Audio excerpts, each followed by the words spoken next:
আজকে আবার একটা দেখো বাচ্চাদের ড্রেস নিয়ে চলে এসেছি। একটা 1 বছরের বাচ্চার ড্রেসের অর্ডার ছিল, যেটা কিনা যেই দিদি আমাকে অর্ডার করেছিলেন ওই দিদি তার কোনো রিলেটিভের বার্থডেতে দেবে, 1 বছরের বার্থডেতে।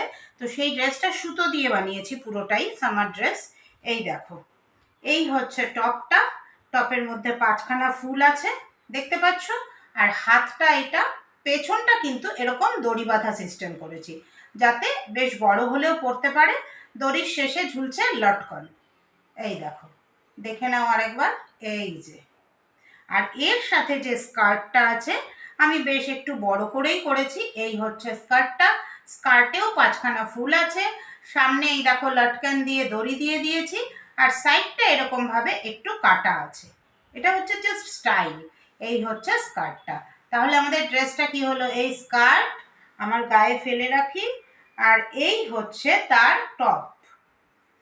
এই যে, এই হচ্ছে তার টপ। কেমন হয়েছে জানাতে ভুলো না কিন্তু। সুতোতে বোনা। আমি ভেবেছিলাম, জানি না দিদির কাছে এখনো পৌঁছায়নি, পৌঁছাক, টাইমলি পৌঁছাতে পারবো কিনা, টাইমলি বুনে শেষ করতে পারবো কিনা, কিন্তু বুনে শেষ করে ফেলেছি। কেমন লাগলো জানাতে ভুলো না কিন্তু। আর যদি কারোর মনে হয় অর্ডার করবে, তাহলে স্ক্রিনে দেওয়া নাম্বারে অবশ্যই আমার সাথে হোয়াটসঅ্যাপ করো বা ফোন করে যোগাযোগ করো।